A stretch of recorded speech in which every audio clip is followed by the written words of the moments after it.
With our lifestyle, we have our immediate family, but we also have our close racing family. And right now, there's some members of our racing family who you definitely need to keep in your thoughts and your prayers. They're unspoken. God knows who they are. So please pray for these people. Thank you, and God bless you.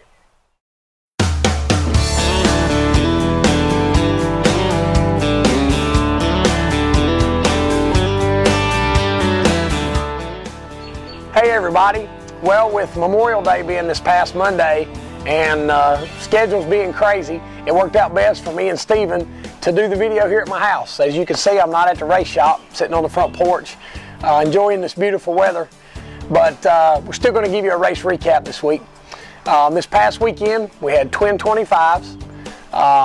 Not necessarily my favorite, but you have to prevail in the twin 25 weekends to be able to contend for a championship.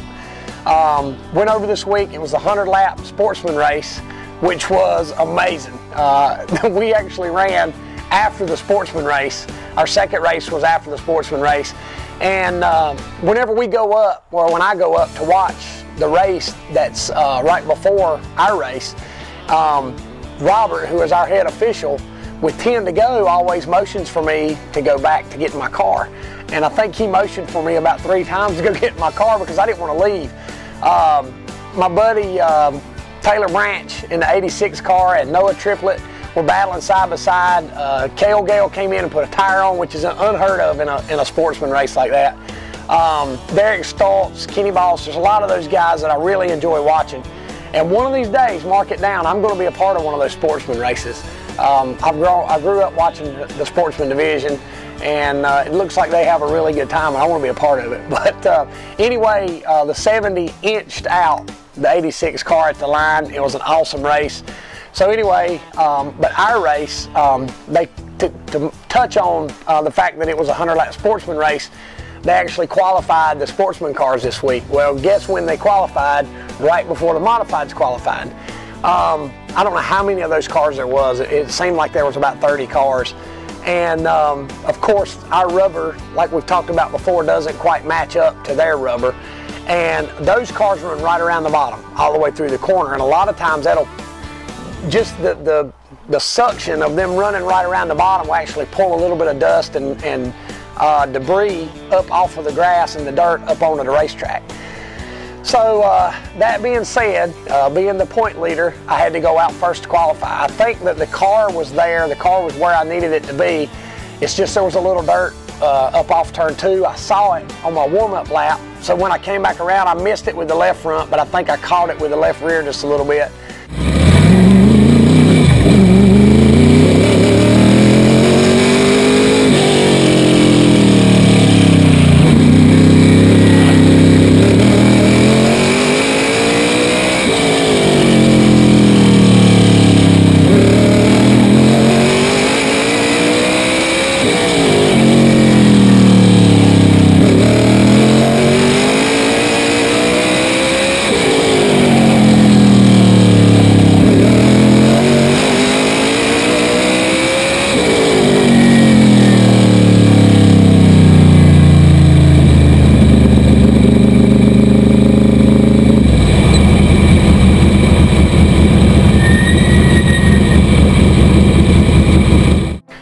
I qualified a 13.563.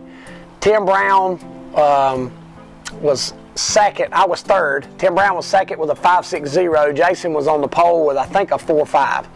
So it was Jason, Tim, and me qualifying.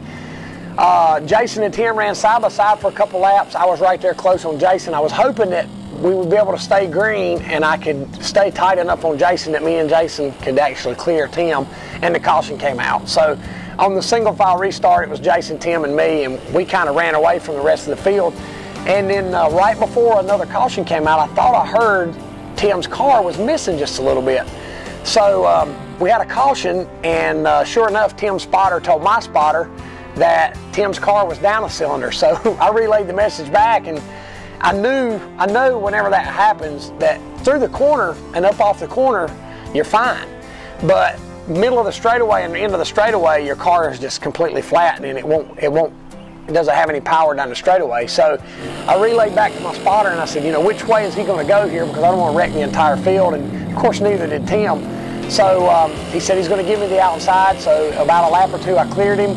I think there was about 18 laps on the board, and by the time I caught Jason, the race was over. I think Tim fell back to about 5th spot, but Jason won the race, and we were second. You know, when we leave our shop, the Myers family goal is to finish 1-2. Now, I'd be a liar if I said that I didn't want to be first, but if I can't win, I want Jason to win. So that's 2 wins for me and 1 win for Jason, 2 poles for Jason and 1 pole for me. So with about 4 races under our belt, 4 weeks under our belt, not a bad start for us, the beginning of the 2013 season at Bowman Gray. But for the second race, Jason actually drew 14th, so that put me starting 13th.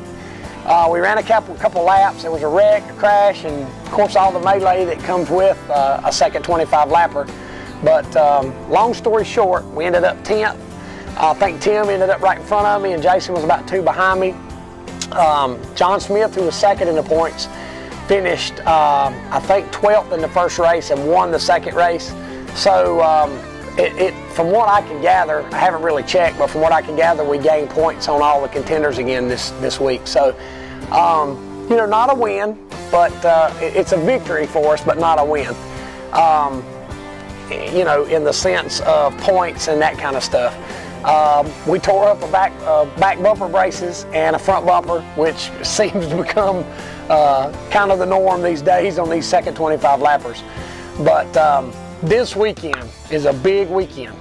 On Friday night is, just to make it, you know, to kind of help make it clear, Friday night will be like a normal Saturday night. The time of the gates opening, the time of practice, the time of qualifying, and the time of the first race will all be mimicked the mimic of a Saturday night event. So the first race will be at 8, qualifying at 7, and so on. They'll run their normal Saturday night show, and we've got a 100 lapper. I think it's a G-Oil 100. They'll qualify the whole field and then draw the whole field to scramble it up. The exciting thing about this weekend is we'll come back on Saturday night, and the K&N East cars will actually be here. So the K&N East cars run a 150 lapper, and we run a 100 lapper. So we've got a 100 lapper Friday night and a 100 lapper Saturday night. So hopefully, fingers crossed, we don't have anything too bad happen on Friday night to where we've got to work our tails off to try to make it back and be competitive Saturday night. So a big weekend coming up. If you haven't been to Bowman Gray this year, this is the weekend to come. So I guess if nothing else, we'll see you Friday night, and then hopefully again on Saturday night. And I will say this, there's one cool thing that they do on Saturday night is they put all the modifieds on the track and all the K&N cars on the track, and they have an autograph session where they let the fans come out of the stands and down on the track to get autographs from the modified drivers and the K&N drivers. So that's pretty cool. They do that I think twice a year. They also do it whenever the Southern Modified Tour is there. But anyway, this is a special weekend for you to come out, so make sure you come out and see us. Before I close my video, I want to tell you about what we got going on.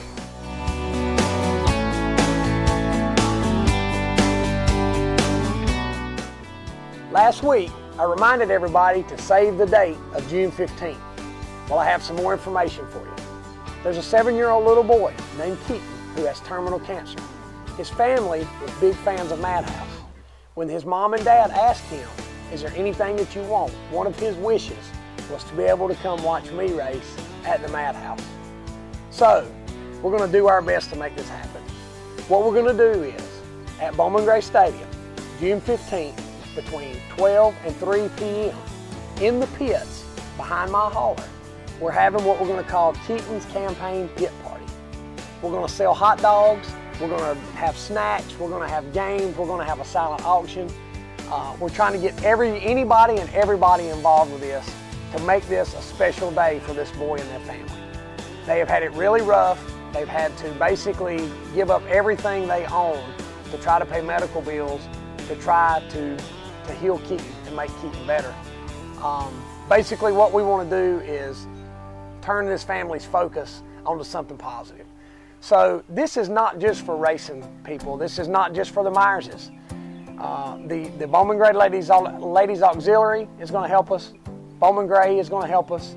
93.1 The Wolf is involved. All the local TV and news stations are involved. The local newspapers involved. We're trying to do everything we can to raise as much money for this family as possible. So we're still trying to iron out some more details, but we do want to let you know, we'll say it again, June 15th in the pits at Bowman Gray behind my hauler, Keaton's Campaign Pit Party. It's going to be a great time, lots of fun. You're going to be able to come in. You're going to be able to not just be a part of this, but from 3 to 5, anybody can come in the pits. So you can walk around, see the cars, meet the drivers, and be up close and personal with everything that goes on in the pits.